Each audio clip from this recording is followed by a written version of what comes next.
You asked for it. Here it is. It's a podcast from Apathetic Enthusiasm.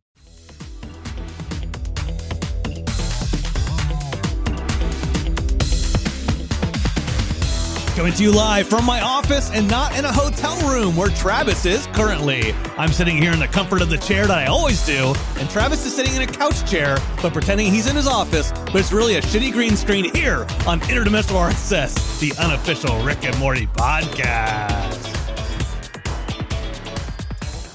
Brandon, I don't know that anything that you just said is true or accurate, and obviously based on the gorgeous surroundings on my video, I'm clearly still in my closet / office and not in a hotel room in another part of the world. I don't know what would make you think that anything else was true. I'm just trying to bait people into watching the live or the video. You're so much louder now. Oh yeah, you're really bringing that. You're really bringing the heat. Really, that video content. I'm really looking for that video content. Obviously, I would make the decision to just hold my microphone and not use the mic stand that I always have in the space. I don't know why you would think that I would not just make that choice. It's something I wanted to do. I look forward to editing to see if I just hear taps of the microphone over and over again, where it's like tap tap tap tap tap tap tap tap tap.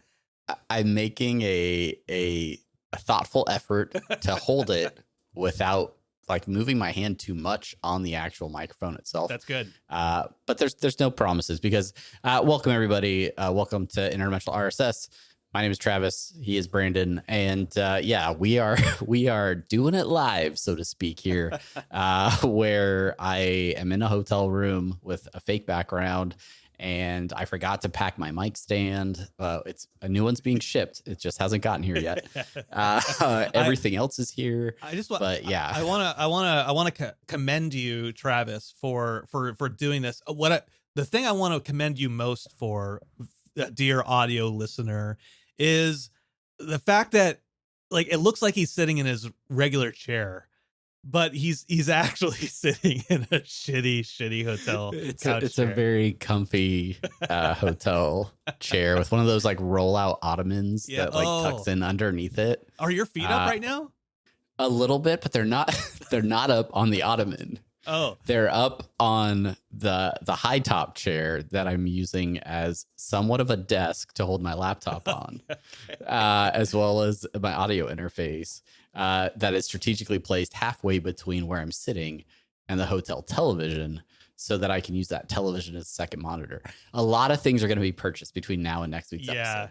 I'm just getting that out there. Just like our last episode, dear listener, we're doing something different.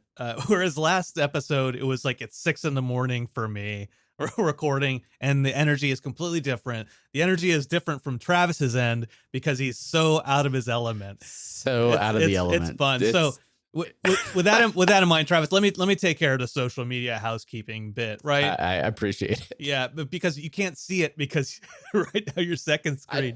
I do have the show notes in front of me. Okay. Just so I'm doing my best for you, dear listener.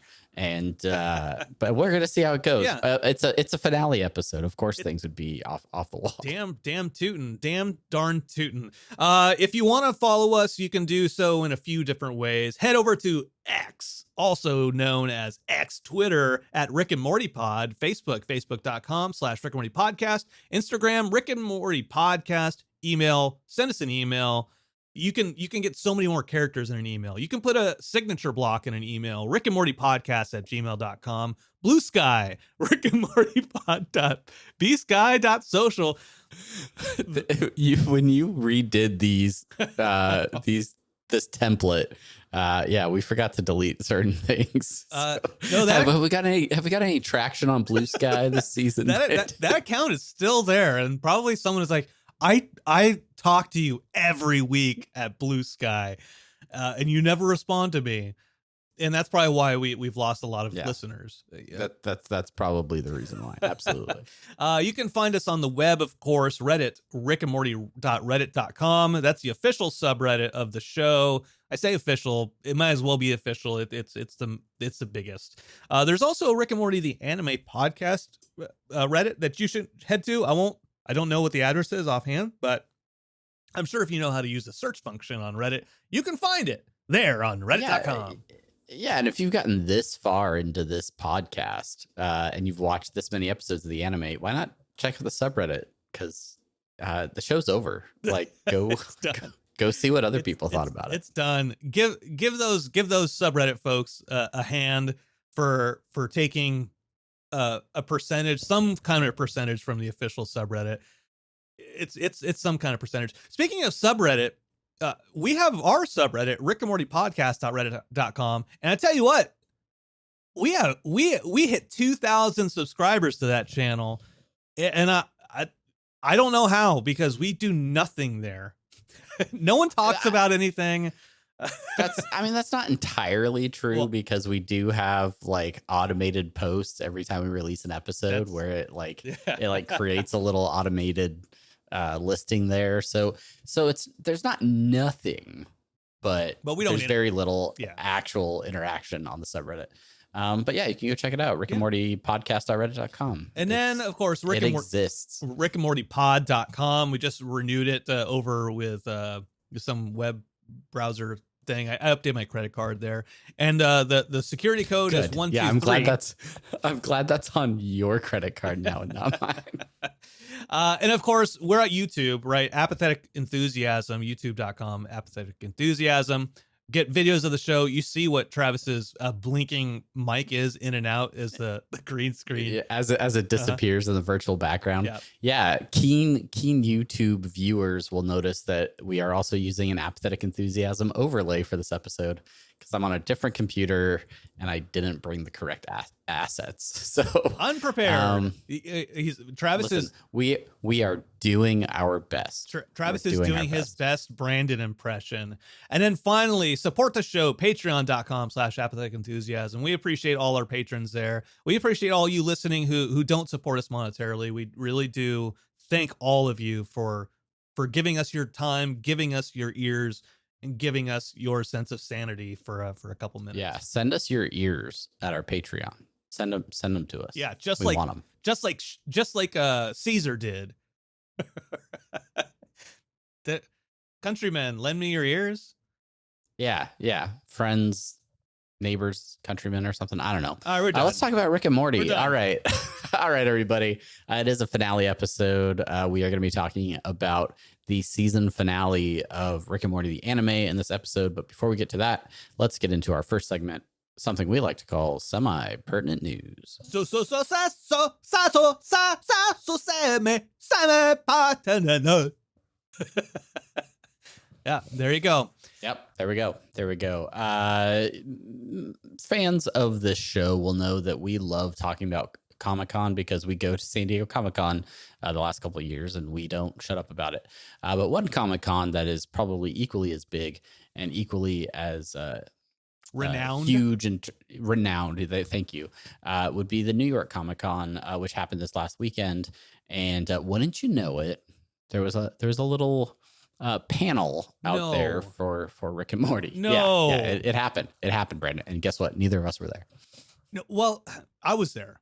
I just to surprise you, I actually did go this last. You just bought tickets and booked flights, and it was like, oh, Travis is gonna be so surprised. Well, no, I have no idea. No, I bought you a ticket too, and I sent it to your mailing address. I must have been out of town at the time. That's unfortunate. Unfortunate. That's what it was. That's why I hung out with Spencer, Harry, and Ian by myself. It's a stranger stance. Anyways, yeah. So New York Comic Con, they had a Rick and Morty panel with Scott Marder, Dan Harmon, of course, Harry, Ian, and Spencer. And Parnell was there. Parnell, yeah. Sarah Chalk were there. And they talked about Rick and Morty. And of course, the thing that you want to see is that there was a season 8 first look there, which is pretty cool. Yeah, there was first look. It was an animatic, right? It was they put this available on YouTube, and most of the social media platforms had some version of it. that was released after the panel. We watched it. I thought it was great. Mhm. It's a little bit of a like cryo spaceship piracy kind of gimmick to it. I won't spoil everything that happens in it if you but it's basically a cold open to an upcoming episode. So there is a podcast reference, not our podcast, but just a reference to podcasting. Yeah. Which I think they're just, they're signaling to us like, Yeah. Yeah. They say podcast and they really mean like Brandon and Travis. They kind of wink at the camera. They're like, podcast? Huh? Yeah. Huh? I think if you look really hard in the animatic, you'll see where it says they're like in the walls, like in the background. There's subtle animations where it says Brandon, Hart, Travis, podcast, forever, ever and ever. For life. It's a bumper sticker on the back of the spaceship. It's just you never really see the right angle for it. Anyway, it is good. It's great to see new main show content. Even if it's just the animatic, and to be fair, it's a good animatic with good voices in there. So excited. No release date yet for season 8. I imagine it'll be spring, summer, maybe fall. Yeah. We have a release year. Spring, summer, fall, winter. One of the seasons of next year. I feel like it'll be one of those. I think you've really narrowed it down, Brandon. First quarter, second quarter, third quarter, fourth quarter of 2025, I think. I'm going to go out on a limb and eliminate fourth quarter altogether. I think it's going to be one of the first 3. I know. I'm saying it. Holy I'm saying hot damn. It. You can take that to the bank, everybody. As I was rewatching this animatic, one of the things that I realize I'm kind of excited to see is how the final animation, like what will be different in the final animation from this animatic, right? Like you said, the animatic is really good. There's a lot of detail actually in the animatic, and there's not too many scenes or anything where you're like, what is going on here? Like it's not really clear what's happening. And I think most of that will translate directly into the final animation, but things like the bombs or whatever that they show for a moment, like they just kind of look like little cubes. Yeah. Like, are those going to stay looking like that? Are they going to like come up with some cool different like design for them or something? So those are the types of things that I'm curious to see how much goes into from that first concept to final show, how much actually changes. It's a good question, and we'll just have to wait to see till 2025 when the trailers come out for season 8 sometime in the first 3 quarters. That's right. The other bit of news there is the show was going for 10 seasons. We knew 10 seasons of Rick and Morty. Confirmed now, though, that there's going to be an 11th and 12th season of Rick and Morty. So unbelievable. If you didn't think you got enough before, woo! Well, you got 2 more seasons of it. This podcast will just keep on going. We're thrilled and excited, and we'll be dead before Rick and Morty ends. Yep, just like Morty at the end of this episode. Ooh. No! Spoilers. Brandon, let's get into this week's Reddit post of the week. Woo! This one's from Keep Stars Apart. User Keep Stars Apart. They write, saw this meme earlier, decided to fix it. Basically, it's a pie chart, and it says likely outcomes of owning a real lightsaber. And the pie chart says save the galaxy, sell it to the highest bidder, become a ruthless killer, immediate accidental self-dismemberment. And then they added, drop it perfectly fucking vertical. And congratulations, 8.6 thousand upvotes. What percentage of the pie is dropping it perfectly vertical? It looks like a vast majority. It's like a mostly closed Pac-Man mouth. It's like mid Waka. Oh, okay. It's like mid Waka Waka. Mid Waka. Got it. Got it. Yeah. Not top of the Waka, not the bottom of the Waka, but like the kind of a mid Waka. Wow. All right. That's gonna do it for this week's semi-pertinent news. If you have a semi-pertinent news story regarding anything at Adult Swim or anything else Rick and Morty related, send that to us at any of those social media links, and we will potentially cover it on an upcoming episode. And when we get back, we'll be jumping right into the main thing, where we'll be looking at the season 1 finale of Rick and Morty the anime. So stick around, and we'll be right back.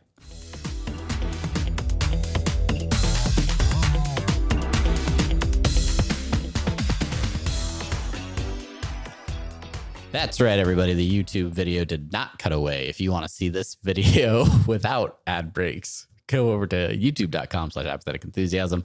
Thank you, everybody, for sticking around and helping us pay the bills. It is now time for your favorite part of the show, unless you really like some impertinent news. It's time for the main thing. Man, waka waka waka waka main thing. Man, waka waka waka waka main thing. Waka waka waka waka main thing. Waka waka wow. Waka waka waka waka waka waka waka main thing. Welcome. Some good mid waka. Yeah, I was remixing the Pac-Man theme. Isn't the Pac-Man theme just waka waka waka waka waka waka waka?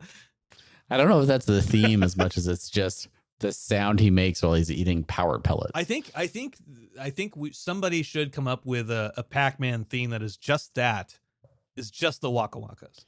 The way that the 80s were, I am so confident that there is some sort of 80s pop song about Pac-Man. I like, there has to be. There's I don't think there's a reality that exists where there isn't something like that. I heard some good news recently, Travis, that the Bloodhound Gang is coming back potentially. And in their album Hooray for Boobies, there's a song in the Rock Me Amadeus where it's like, "Hey, Pac-Man, what's going on? I'm high on crack." And then it's like, anyway, let's talk about the main thing. We're talking about season 1, episode 10, A Pain in the Back. This is the season finale of this limited series. It was aired the 17th of October, written and directed by, of course, friend of the show, clearly, Takashi Sano. Very good friend of the show, Takashi Sano. And let's get into the synopsis. Travis, you wrote this. Please take it over. What if it was an episode of Roy, bro? Like the Morty edition, bro? Very deep, very deep. The official synopsis being, Morty might finally be at peace, but Space Morty might be in real trouble. What an official synopsis that is. Our official synopsis. Let's before we get into our notes, and I use the term "our" loosely. Shut up! I'm prepared. I watched the first episode today. You actually did watch this episode before I did, and I think your exact quote is like, "This is weird, man," or something it's still weird, or like I watched the last episode and I still don't get it. What were your put some more context behind those messages that you sent me watching this finale? I'm trying to look at what I sent to you. Bad news: Mike Stan isn't here yet. Also, the room where Dracula sucks his own dick. There's a picture of that. Almond Malk, that was a picture I sent. Dodgers, and you're like, Dodgers, that sucks.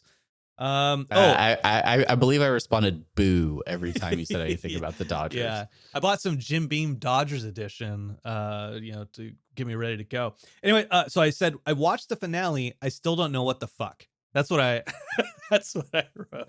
Yeah, I basically summarized effectively what you said.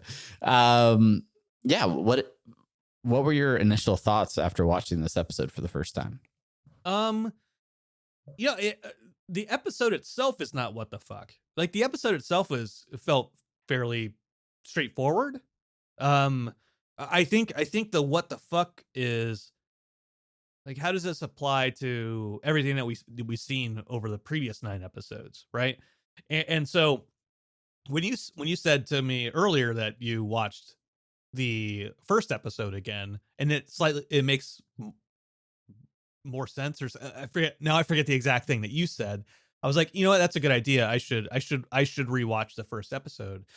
And the first episode, I'm like, okay, I see some things that tie in together, and Frank, the Frank character is back. We hadn't seen him in a good handful of episodes, so I forgot all about what was going on with Frank. By the time I was watching this episode, so going back to the first episode to see all the Frank stuff, okay, kind of tracking all that stuff again.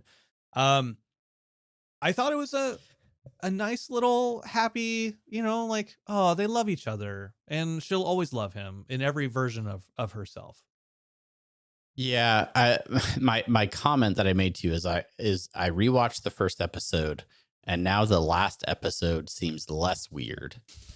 Now they just both seem equally weird. That's right. Okay. Was the comment I made, and I think it's this gets back to the idea that it's a different form of storytelling in the anime, and as we have echoed throughout our reviews of these episodes all season long, we are not anime experts by any means. We do not watch a lot of anime content, so there may be versions of the story, versions of this type of storytelling throughout anime that is more commonplace than we're used to. But I felt like within the structure of a normal 10-episode series, we would get some sort of resolution or something that felt like it tied things together. And I don't know that that's exactly what this was. It is something that ties back to the very first episode. It has elements that tie a lot of the different things that we saw and were sometimes confused about throughout the series. It does kind of reflect on a lot of that stuff, but overall, I just felt like it was a creative choice for how to go out with this season. None of that to say that I necessarily disliked the episode. It just, from a mechanics of the series, just kind of felt just a little weird to me, I guess. Yeah. I think we talked about it a little bit last week, just about the preview for this episode, where the penultimate episode, okay, we got it. This is what's happened. There's resolution there with the Federation and all that. And then the preview came out and it shows Morty and he's stuck in the VR, and Rick and Summer are trying to, like, we got to get him out or else he's going to be stuck there forever. And this episode was serial in like that kind of B story aspect with Rick and Summer. It felt like an adventure, a random adventure. But I think maybe that's how I felt about this episode is if the anime was like episodic and it not necessarily tied together the entire time, this would feel like a different episode of that 10 episode arc, where it's like, okay, it's slightly tied in, but it's a different story.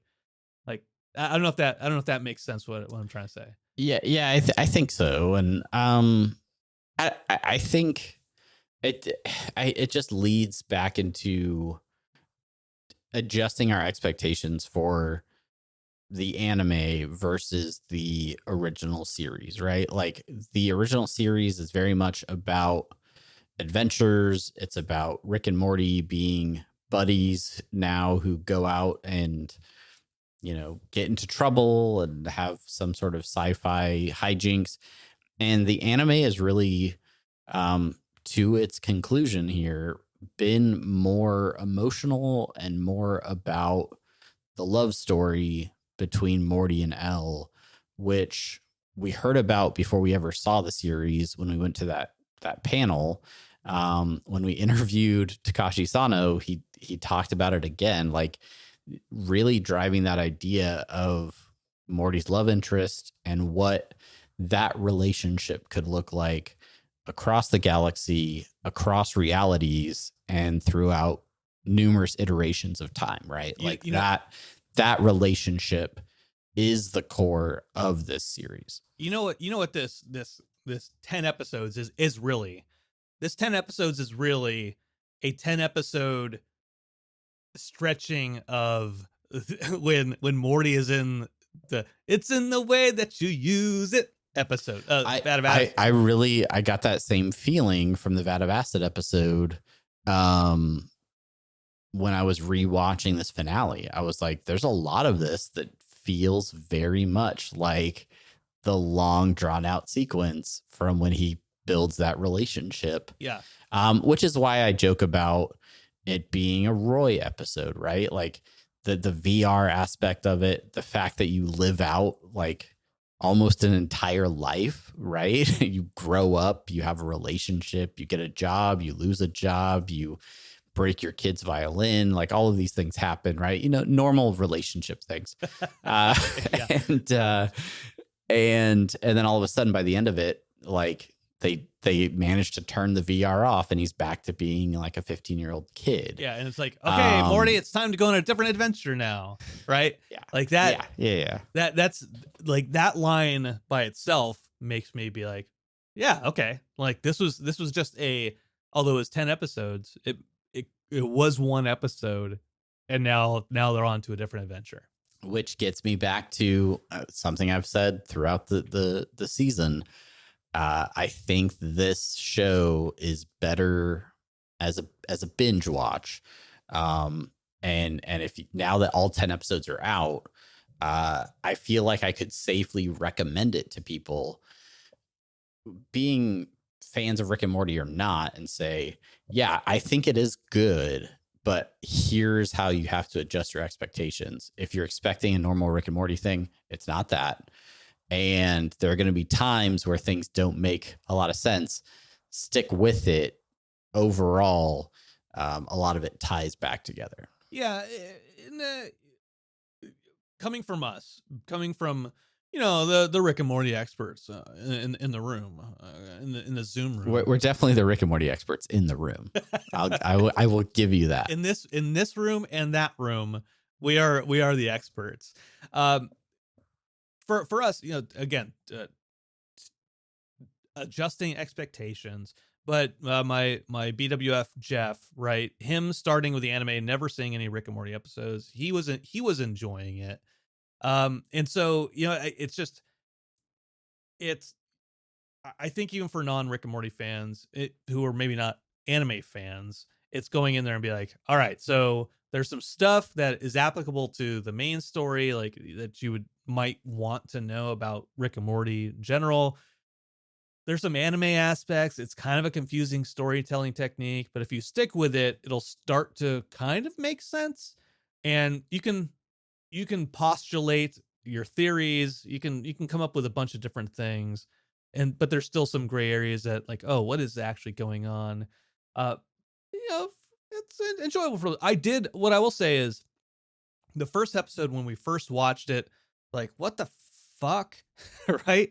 We were both like, I don't even know what to think about this. But then now going back to it after all this time, that okay, all right, I notice details that I see where the different details are. So like every time you see Space Morty, he's in a different suit. Sometimes he gets eaten by that worm. Sometimes he doesn't get eaten by that worm, but he's always in a different color suit, like a red, black, green, yellow. So it's all different versions of Morty.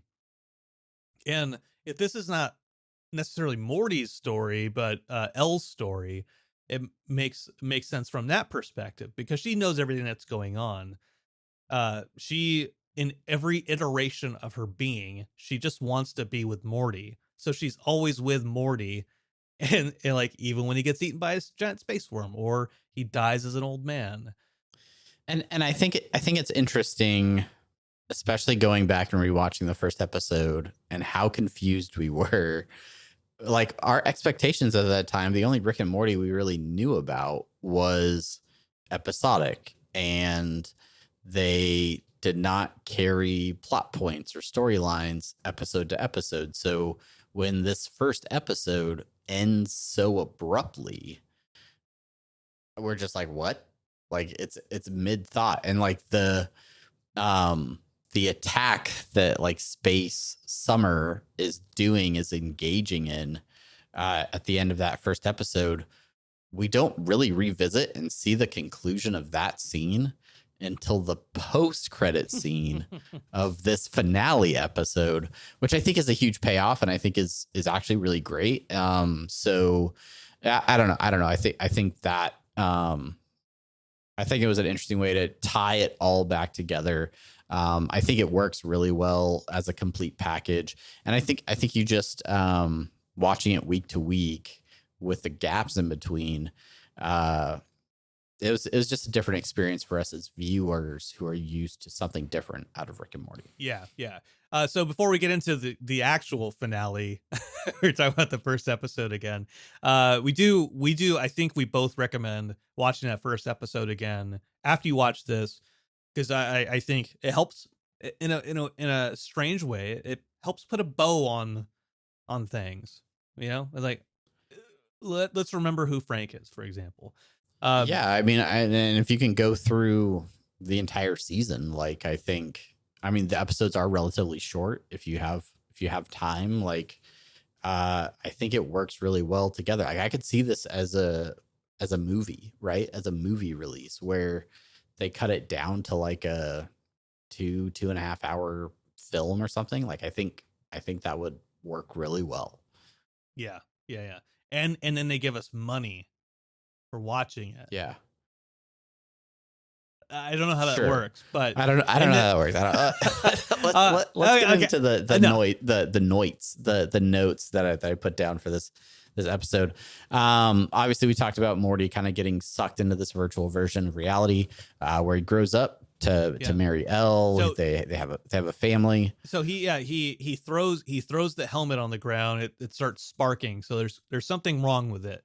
And and then he decides to put it back on anyway, which then takes him to the specific version of Morty and Elle, where they meet in high school. He grows up, he marries her, they get into bed and they kiss. And I was like, oh, please don't show child porn. Don't do that. Don't you do it to me. Don't you do it, Sano. Don't you fucking do it. I thought it was interesting.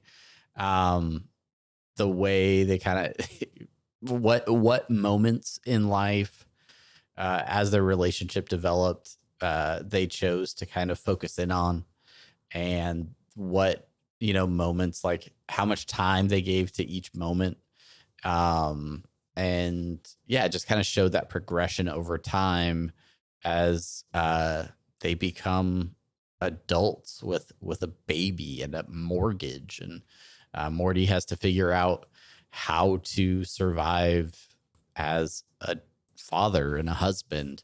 And I don't know that it brings out the best sides of Morty, if I'm being totally honest. I'm trying to, as I was watching that and reflecting upon it, I've been trying to think about like what that is trying to say. Comparing him to Space Morty. I know in the note you're like, did he take over Space Morty in this reality? But like Space Morty is, going back a couple episodes, like Space Morty has saved the world. he's taken on the rebellion. He's helped these people and everybody loves him for it.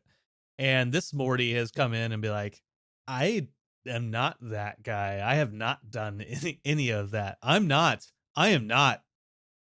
powerful or productive or competent or any of that stuff. That's why like the official synopsis was really confusing to me, because it says Morty might finally be at peace, but Space Morty might be in real trouble. And I didn't see how Space Morty actually factored into this episode at all, really. Unless Morty, excuse me, is taking over Space Morty's reality and like jumping it, like Freaky Fridaying into his body in high school before he goes and does whatever he does to kind of develop that relationship with Elle. Like that was the only thing that would make sense to me, but it doesn't really track when you're looking at it. The Morty might finally be at peace, period. But Space Morty might be in real trouble. The period is, you could look at it this way, kind of pretentious. Bear with me. The end of the episode is the period. Post-credit stinger, that's where the sentence starts up again. And Space Morty might be in real trouble because that's when he meets Elle. And that is... Yeah, I'll give you that. I'll give you that. That once he meets Elle, that we know that he's going to die eventually in this reality. So that's kind of how I would look at it. I'll give it to you. I'm convinced. I like it. Let's discuss for a second Morty as a dad. Mm-hmm. How do you think Morty does as a dad?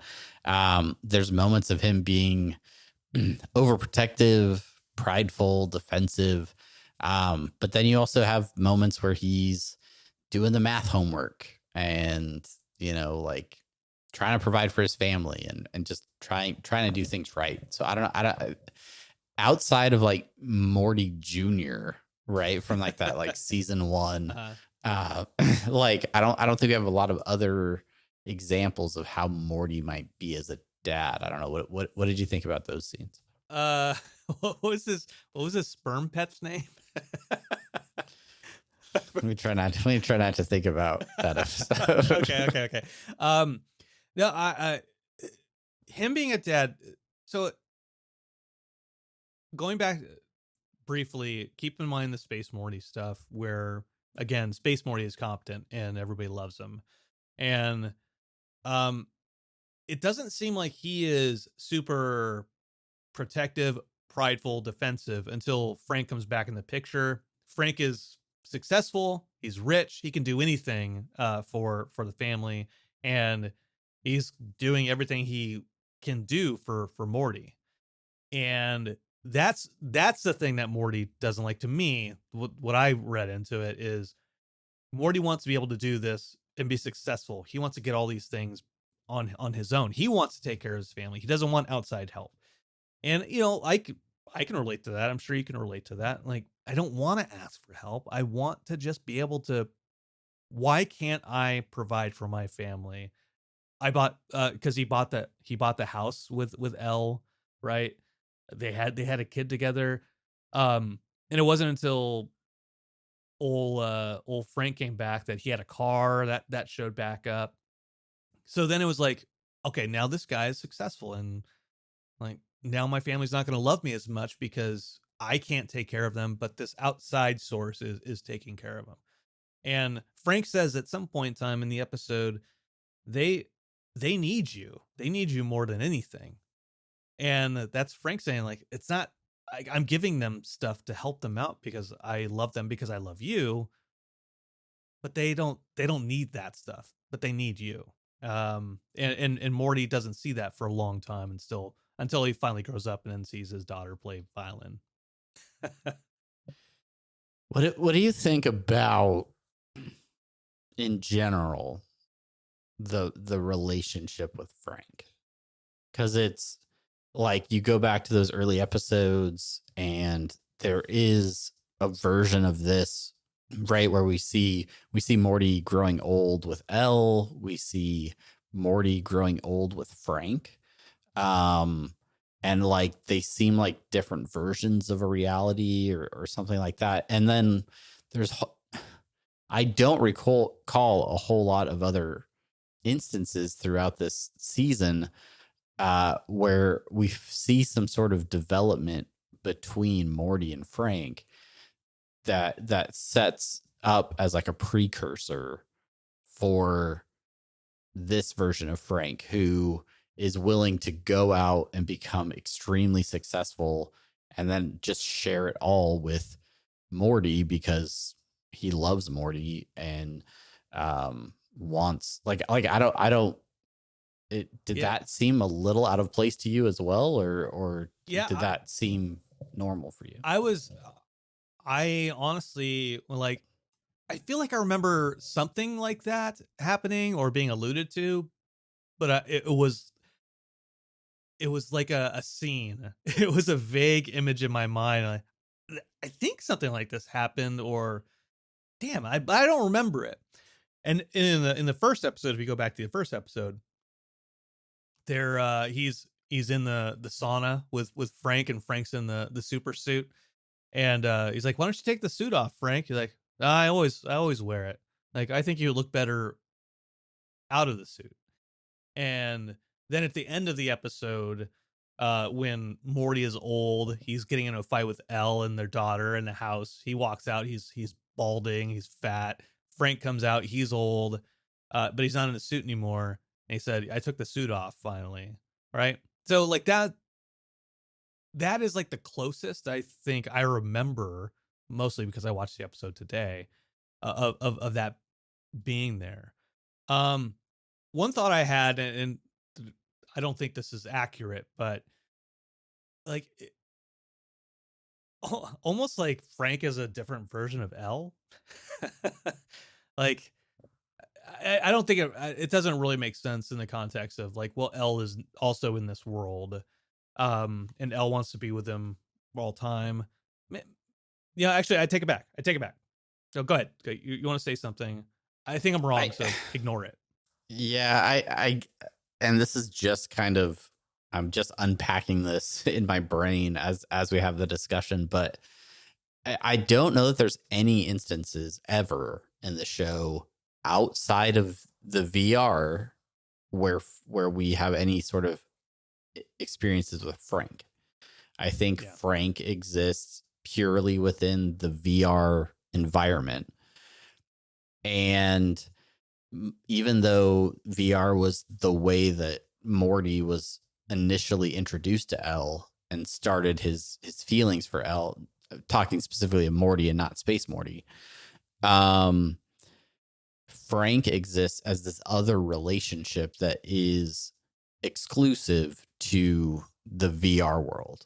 And there is a very brief moment in the first episode where Morty basically tells Frank, like, you're not real. You're part of a VR game. Like he has this like epiphany. And so I think maybe it is this relationship with the created character of Frank that exists in the game and the player, right, Morty, who he idolizes and wants to take care of because of their initial interactions. And so Morty leaves the game, right, and has this real life adventure with Elle that ends with him losing Elle but still being able to go back to the game. And when he goes back to the VR game, who's there? It's Frank. And Frank's not just been hanging out, like he's built an empire. And so maybe it's not a romantic relationship. I put in parentheses, like, is this like a bisexual, like I don't know if that was the intent or not, but like, what is the attraction? What is the reason behind why a grown man Frank would be so connected to Morty, even across these versions of reality? And maybe and you know, leave a comment, like leave a review, like send us an email, let me know what you think, because I'm really unpacking this right now. But like I think that was maybe the intent, was Frank was an existed character in the game, and he was trying to make that experience as positive as possible for Morty within the, like, what he could do as a VR character. Yeah. Takashi Sano's gonna like call me up and be like, "You're way off track. Wrong." He's gonna get his interpreter and tell me. I speak full English now, and you're fucking wrong. All right, that's fine. That's interesting. I like that, because you're right. We don't see him in any of the reality bits. We only see him in the virtual reality bits. So I like that interpretation. Look, I had an interpretation that you agreed with. I agree with yours. We're 1 for 1. What I wanted to point out with the whole Frank and his empire building is, it goes along with him. It goes with his daughter.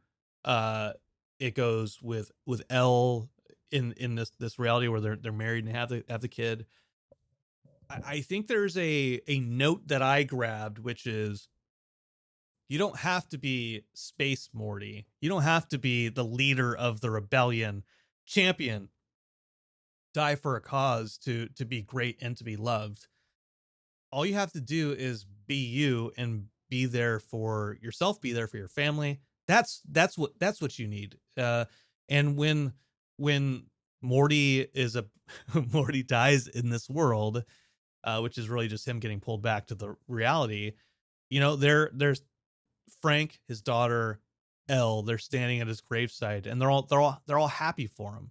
And like that image right there sticks out to me, of these people who you were you worked at a construction site, you worked at a used car dealership, you did all these kind of, like, I won't say fabulous or fantastic jobs, but you were trying to provide for your family.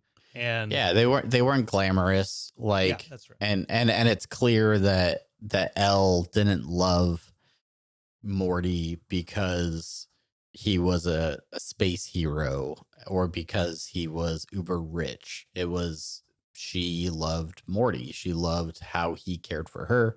And yeah, like their relationship seems, it was portrayed as a genuine relationship, to where I thought the timing of the scene where Elle and Morty are out to dinner, kind of like at a bar, and she says that she would stay by his side whether he's alive or dead or something like that, right? And it's played right after Morty's pulled out of the game, and right before they show them all kind of standing at like his headstone.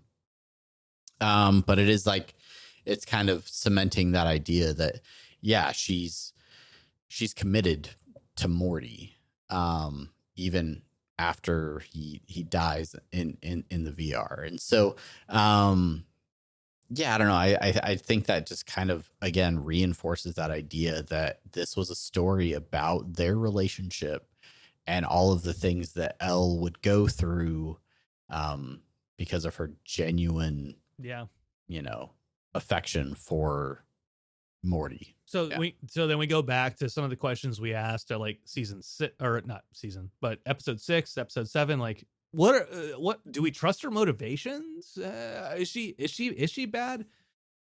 No, actually, no. She's I think it was genuine. She's really doing it all for Morty. Did it all for you, Morty. Yeah, do it for Morty. Jumping into a couple other segments here, looking at favorite bits. My first thought is, were there bits? This is pretty. I mean, I'm trying to think of any real jokes other than Rick telling Summer to put the gun down because it's not going to be that kind of adventure or something. Like, I don't feel like there were like a whole lot of like jokes throughout this episode. My favorite bit is, after all this emotional journey, that doesn't matter anymore, Morty. We're going on a different adventure. Yeah, that's fair. Like the whole episode is like emotional, heavy, introspective. And then you just have Rick's perspective of like, I got you out of there. Forget all of that. Let's go fly to Boob World or something. The whole season, right? And I think that's why I go back to this idea of like putting a bow on it. Like the season starts with Rick on kind of vacation, giving something to Morty to tide him over, keep him busy. They're doing stuff with Summer, and then his clone goes to the spaceship. And then the last episode is like, oh, okay, all right, let's get him out of this headset. Okay, he's back. Cool, let's go on a different adventure. Like the whole 10 episodes was one adventure spread out like an accordion. And as far as Rick is concerned, none of it matters. None of it matters. Keep rolling. I have crystals to go mine or something. He wasn't melancholy the first couple minutes we see him in the first episode, and then he stops being melancholy at the end, right? Yeah. Yeah. You're absolutely right. Yeah. Another, I don't know if this was an intentional bit or not, but the fact that Morty kind of just stops growing at the age of 15, like he just stays that same size through his young adulthood. And it's only when he's got like an adult daughter of his own that we kind of see signs of aging. He starts getting like that 5 o'clock shadow, and he's becoming like out of shape a little bit more. But for the most part, it just looks like a teenager dating L, like, and marrying an adult L, and all these, like, I don't know, like, it just which I like, you can't change him too much and have him not like still be Morty, but like we've seen a more adult versions of Morty in the original show as well. And I just love all those different interpretations of how Morty will age over time. The way I read that was because this is our Morty, C-137 Morty. In the VR, he's taking over the life of this one. It's a visual way to show this is all our Morty. There's nothing different. He's not aging and bald. He's not he's not this or that or the other. It's 12-year-old. It's just still that same Morty in the VR. Yeah. No, that's really good. Yeah. Best and worst parts, Travis. Well, we have one more favorite bit, which is that the post-credit scene ties in with the opening scene of this season. Yeah, and this is in the Venn diagram of favorite bits and best and worst parts. This falls squarely, in the overlap, right? Because I thought that the post-credit scene, you talk about putting a bow on things, right? I think it did work really well to kind of tie everything together. Everything about this show has been about Morty and Elle's relationship. And to end the show with the beginning of that relationship, their introduction, I thought was a really cool way of closing it out. Yeah. Okay, now getting out of that square Venn diagram, because you said Venn diagram, right? And then you said it fits squarely in the Venn diagram. Come on, man. You can't.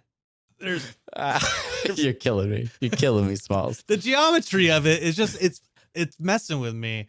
All right, worst part for me was the broken violin scene. Like, WTF, Morty? Like, what the heck? Yeah, man. Come on, asshole. Don't do that to your daughter. That was borderline abusive. Get out of here with that, Morty. Come on. We all grow up. You get out of here. You need to seek therapy, you piece of shit. And I don't think Maria should have ever gone back to him. I think he ditched them for years and years and years, and then he comes back and boo-hoo. It's weird because it sounded like he was still providing for them, but just not being there for them. I don't know. Like, I interpreted it differently. Like, I missed that. Yeah. But then Frank was still giving him a bunch of stuff too. So I don't know. It's weird. We have some best parts though. We do. Which for me, I think some of the background art and some of the, like, there's a scene where like Morty is like hanging out in a park and it's like fall and there's just like bright orange and yellow leaves and stuff. And I'm just like, this looks beautiful. This is really cool. Like, there's just like some of the scenes with Maria during her concert and different things, like just like a, say what you will about the art style, whether you love it or you dislike it. There's a lot of, especially with attention to some of these backgrounds and environments, where I think they did a really good job. Yeah. And then finally, look, as parents, I think when Maria runs to hug Morty after the concert, we feel it right there in the old pitter patter. Yeah. I told my son yesterday that, 2 days ago, I was going to wake him up at 6 a.m. so we can go to free dump day, where we go to the dump with a truckload of stuff. And I was like, I don't need you to help me, but you're going with me because, look, sometimes in life you just got to do shit you don't want to do. And Sunday morning, I woke up. I went in. He was sleeping soundly. I was like, I can't do that to him. I can't do that. So here's the question: is when you came back from free dump day, and he was awake, was he like, "Why didn't you bring me?" No, actually, but he did. He did cry. He was because he was like, I was like, oh, what's wrong, buddy? He's like, I just feel like I guilt tripped you into not, into going by yourself. I'm like, no, man, no. He felt so bad because like he thought he made me feel bad, so I didn't take him. And poor little guy. I'm like, no, if I wanted you to go, you would go. Yeah, I'd have dragged you out of that bed. You would have been pissed off at me for months, but you would have gone. And it would have forged a memory that would have lasted a lifetime. Yeah. Before we get into our final segment, any final thoughts on this episode or sort of this season at large? Yeah. What's your biggest takeaway? Yeah, I think we talked about it really at the front of the episode or front of the discussion with the main thing. I think we had thought about maybe doing just a season recap, maybe just going through it all again and having a recap, but I think we already kind of did. I think that if you rewatch it from start to finish, if you go in reverse, why did it get dark? Oh, the wife turned the lights down, so now it's darker in my room. Audio listeners, my lights are turned down. If you go through the season again after watching it, everything will make more sense and it'll be more coherent, and things will fall into place more so than they did the first go through. And I won't say that I will remember this as something I want to watch annually or all the time. I may not recommend it to everybody, but what I will say is that I appreciated the storytelling, I appreciated the show, and I appreciated what Takashi had done for this, even if it was maybe not my cup of tea. It was still decent overall. Yeah, I will say, in regards to this neon anime Rick sign that is clearly hung up directly behind me and not in a fake background, but it's clearly right here. I could just reach out and touch it if I wanted to. When that was delivered to me prior to the season premiere, I think we had already watched the first 2 episodes on screeners. And I was like, this is a really nice thing that Adult Swim has given me. I don't know if I'm going to actually like this show, though. And I felt bad about that. And I will say by the end of 10 episodes, I do like this show. I think I have great respect and appreciation for the story that Takashi Sano was trying to tell with this. I think it is a different type of story for what we're used to in the Rick and Morty universe, but telling it in like with these characters works really well. And I think there's certain ways that you can tell the story that you couldn't tell with not having things like portal travel or, interdimensional, travel and things like that. Right. And so, yeah, and it is again a dipping of my toe into the giant sea that is anime, and there's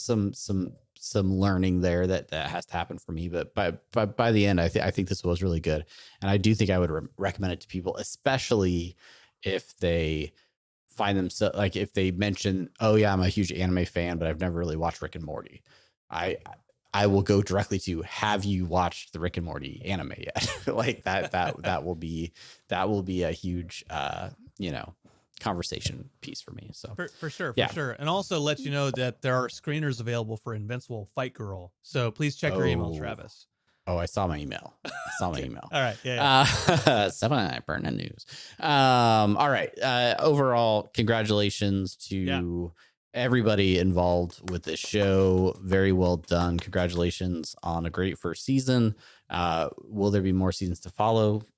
TBD. We don't have any scoop on any of that, but I think this was a cool experiment and a cool I don't know, example of what is possible with Rick and Morty beyond just the original series. So, all right, let's jump right into listener suggestions and short outs. Woo! And wouldn't you know it? Wouldn't you know it? We have some.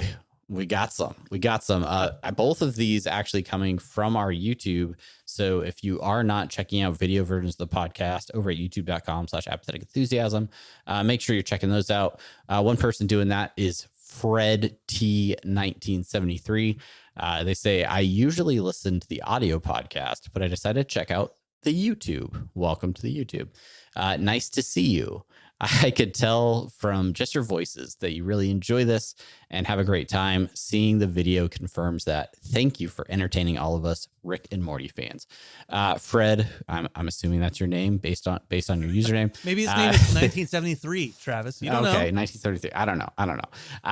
Thank you so much for checking out the YouTube. And yeah, we do have fun doing this. It's one of the only reasons we do it, because we like being able to have these conversations. We don't do it for the money. But if you want to follow us on Patreon, I'm not going to tell you no. I won't either.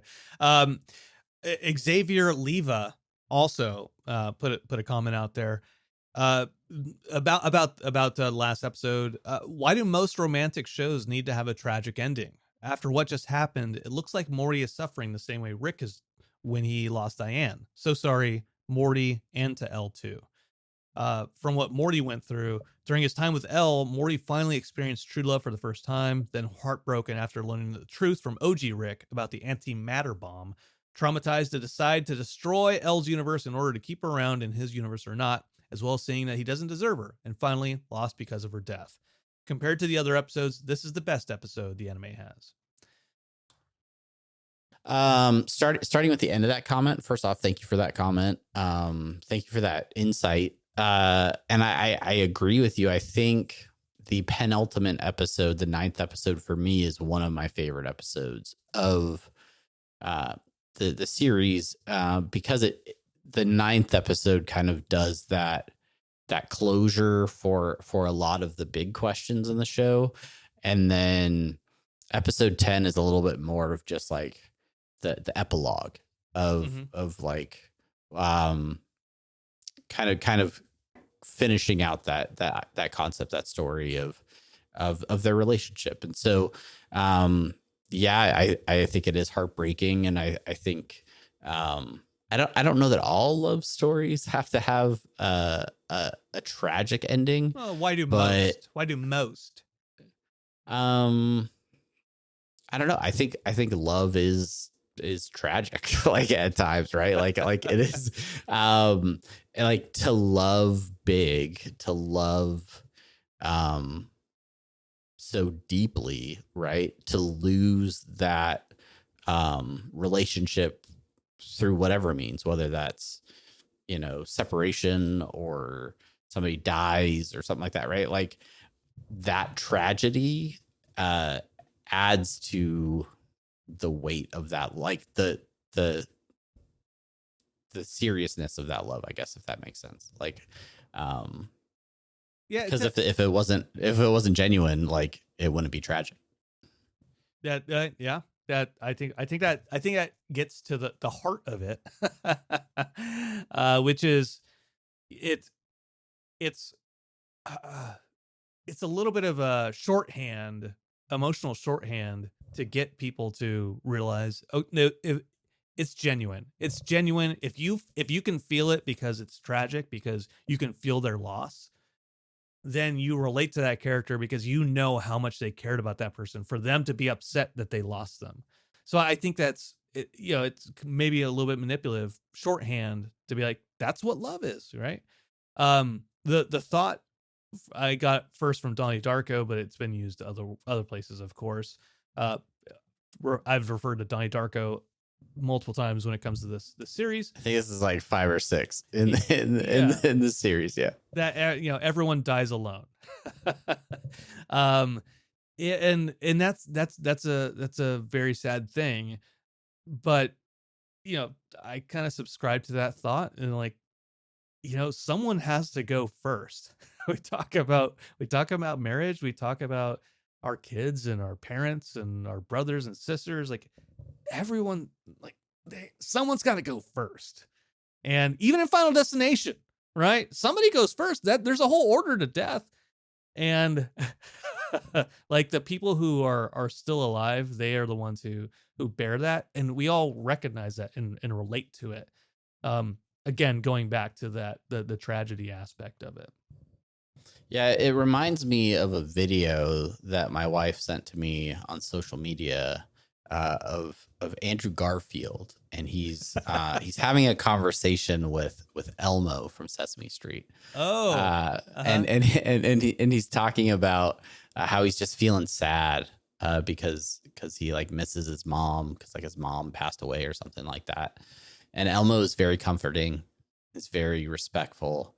But Andrew Garfield talks about how he's grateful for missing her, right? Because that means that she was important. She wasn't like, and their relationship was important because that it is important, and he misses her because it was important. So it's like a reminder of how important that relationship was to him. So there you go. Straight from Andrew Garfield. Hopefully that answers your question. and Elmo. Hopefully that answers your question. If you have any other questions about this episode or anything else from Rick and Morty anime or anything else Rick and Morty related, feel free to leave that in a comment here on YouTube or wherever you listen to this podcast. Leave a review. You can send us your thoughts on any of the social media links from the top of the show. Brandon, any other short outs or things that we haven't gotten to? Thank you all for enjoying this limited series with us. We look forward to hanging out with you over on Interdimensional RSS for the real show as well. I'm not saying this wasn't a real show, but the main show. The OG. Also, we are going to get back into some Apathetic Enthusiasm, so make sure you follow us over there on Apathetic Enthusiasm, where we're going to talk about a bunch of random shit. So much to cover, so many things to cover. So many things to cover, like the Penguin, like Uzumaki, like Terrifier 3. No, just kidding. I don't even want to cover that. Just send me a list of things I have to watch while I'm here, clearly sitting in my same environment that I'm always in. Just send me a list. We'll do. But we appreciate all of you hanging out with us week to week, and we'd appreciate it if you follow us week to week over in Apathetic Enthusiasm. Yeah, we're gonna jump over and record our Patreon only post show. So if you want to check that out, make sure you go to patreon.com/apathetic enthusiasm. And that's it for this. Thank you guys all so much, and we'll see you next time. Bye.